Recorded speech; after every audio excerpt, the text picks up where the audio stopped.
The Cleveland Browns are in absolute shock after trade rumors involving Myles Garrett exploded across the NFL on Tuesday morning in a way that's completely blindsided the organization. And according to sources with direct knowledge of what's happening, the Garrett trade speculation isn't just random media noise. It's the result of Garrett's agent actively shopping him to multiple teams after Garrett privately told the Browns on Monday night that he's lost all faith in the organization's direction and wants out before his prime years are wasted in Cleveland's perpetual dysfunction. According to sources who've been briefed on Garrett's thinking, the final straw wasn't any single scandal, but rather the accumulation of everything. The hostile takeover conspiracy, revealing that the Browns were apparently targeted for infiltration because other organizations view Cleveland as vulnerable and dysfunctional. According to sources, Garrett talked about the Dion equity clause and said that discovering Jimmy Haslam was making major organizational decisions based on personal financial arrangements rather than football logic, and most devastatingly, according to sources, Garrett learning that Andrew Berry and Jimmy Haslam are now seriously questioning whether to draft Shedeur Sanders at all after everything that's happened, which would mean the Browns wasted months of preparation and created all this chaos for nothing. And the Shedeur questions are shaking the NFL because according to sources who've spoken with executives at multiple teams, if Cleveland backs away from Shedeur after all the public commitments they made, it would represent the most humiliating organizational collapse in modern NFL history and would make every other team question whether the Browns can be trusted as negotiating partners or as a functional franchise going forward. The Myles Garrett trade rumors began circulating on Tuesday morning, March 3, 2026, when multiple NFL insiders simultaneously reported through social media and through their media platforms that Garrett's agent had been reaching out to teams inquiring about trade interest. According to sources familiar with how these reports emerged, at least 3 separate reporters received information from different sources, all saying essentially the same thing, that Garrett wants out of Cleveland and that his representation is working to facilitate a trade before the situation deteriorates further. The shocking element that caught the Browns completely off guard was that according to sources within the organization, nobody in Browns leadership knew that Garrett was unhappy enough to request a trade until they saw the media reports on Tuesday morning. According to sources, Andrew Berry immediately called Garrett's agent to ask what was happening, and according to sources who've been briefed on that conversation, the agent confirmed that Garrett had authorized him to explore trade possibilities and that this wasn't a negotiating tactic or a bluff, but rather a genuine desire on Garrett's part to leave Cleveland as soon as possible. The private conversation between Myles Garrett and Browns leadership that preceded the trade request happened on Monday night, March 2, 2026, according to sources who've been briefed on what was discussed. According to sources, Garrett requested an emergency meeting with Andrew Berry and Todd Monken, and during that meeting, Garrett expressed his frustration with everything that's been happening. But according to sources, the issue that most upset Garrett and that directly triggered his trade request was learning during the Monday night meeting that Andrew Berry and Jimmy Haslam are now seriously reconsidering whether to draft Shedeur Sanders at 3rd overall. According to sources who were briefed on what Berry told Garrett, Berry explained that given everything that's emerged about Dion's conflicts of interest, about the audio leaks showing Shedeur's involvement in sabotage schemes, and about the general chaos surrounding the Sanders family, the Browns are now questioning whether Shedeur is worth the risk and whether they should pivot to a different quarterback or to a different position entirely.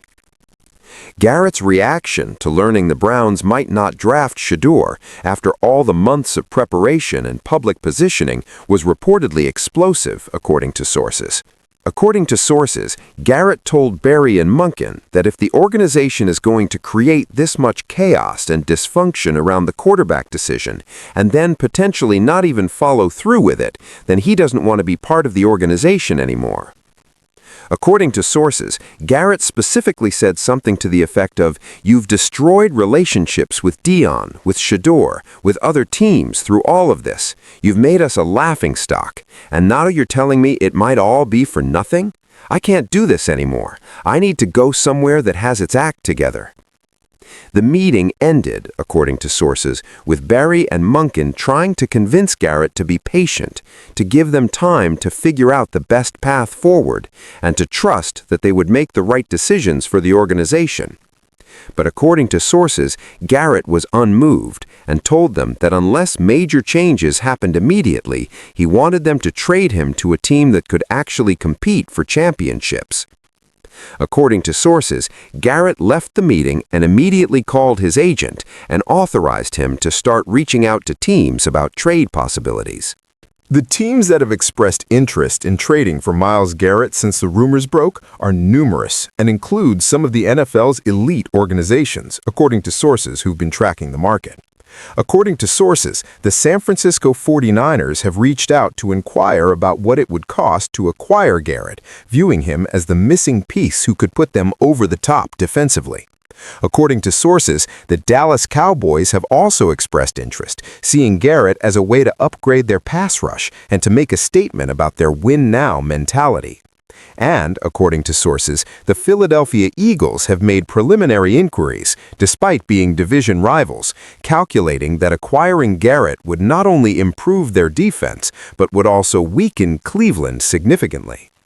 The asking price that the Browns would demand for Myles Garrett is astronomical, according to sources familiar with Andrew Berry's thinking.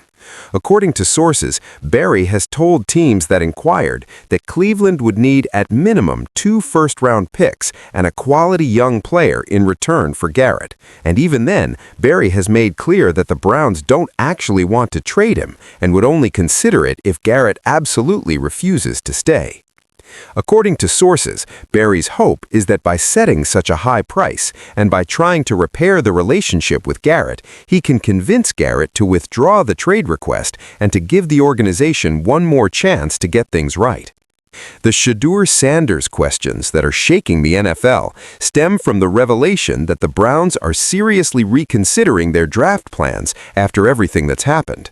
According to sources who've spoken with executives at multiple teams, the Browns' public commitments to Shedeur through the Dion advisory arrangement and through months of positioning created an expectation across the league that Cleveland would definitely draft him at 3rd overall. According to sources, many teams built their draft strategies around that assumption, planning for which quarterbacks would be available after Cleveland took Shedeur, or planning trade scenarios based on Cleveland's expected pick. But now, according to sources, if the Browns back away from Shedeur, it would throw the entire draft into chaos because teams would have to completely recalculate their boards and their strategies. According to sources, the New York Giants, at 2nd overall, would suddenly have to decide whether to take Shedeur themselves or stick with their current plan. The Tennessee Titans, at 1st overall, would have new opportunities to trade down to teams that want Shedeur, and teams picking later in the 1st round would suddenly have access to a quarterback they thought would be gone. The humiliation factor for the Browns, if they don't draft Shedeur after everything that's happened, would be severe, according to sources who understand NFL politics and reputation. According to sources, the Browns made enormous public commitments, including hiring Dion as an advisor, creating a whole organizational structure around Shedeur's development, and generating months of media coverage about their quarterback plans. According to sources, if, after all of that, they pivot to a different player or a different position, it would confirm every negative stereotype about Cleveland being dysfunctional, indecisive, and unable to execute even basic organizational strategy. The internal debate within the Browns about whether to draft Shedeur is intense and divided, according to sources who've been in the meetings where this is being discussed. According to sources, Todd Monken believes that from a pure football perspective, Shedeur is still the best quarterback prospect available, and that the off-field drama shouldn't override talent evaluation. According to sources, some scouts agree with Monken and argue that Shedeur has apologized, has cut ties with Dion, and deserves a fresh start without being punished forever for his father's actions. But according to sources, Andrew Berry and others in the organization believe that the risk is too high and that the Browns can't afford another disaster at the quarterback position. According to sources, Barry has been making the argument in meetings that even if Shedeur is talented, the chaos and baggage surrounding him create too much potential for things to go wrong, and that the Browns would be better served either trading down and accumulating picks or using the third pick on a different position, like offensive tackle or defensive lineman, where they can get elite talent without the drama. Jimmy Haslam's position on the Shedeur question is reportedly conflicted, according to sources who've spoken with people close to the owner. According to sources, Haslam is embarrassed by how the Deion situation has played out and is angry about the equity clause revelation making him look foolish. But according to sources, Haslam also doesn't want to admit defeat and doesn't want the organization to look weak by backing away from Shedeur after committing so publicly. According to sources, Haslam has told Barry and others that he'll support whatever decision they make, but he's also made clear that if they don't draft Shedeur, they better be right about whoever they draft instead, because the scrutiny will be intense.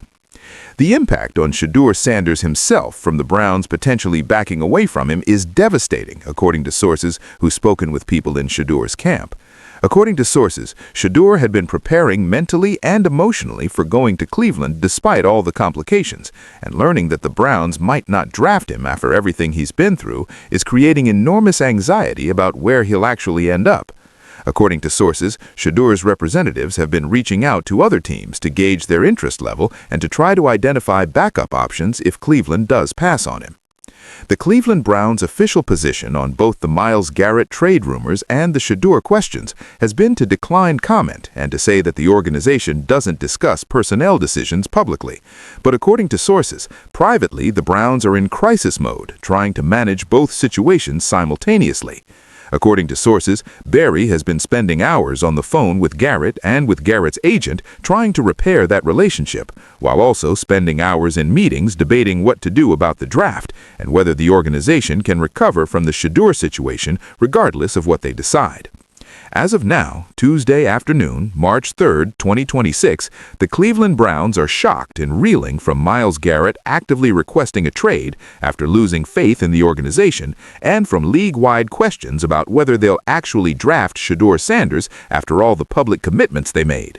The accumulation of scandals, revelations, and dysfunction has reached a point where even the Browns' best player wants out, and where the team's draft strategy that was supposed to be locked in is now completely uncertain.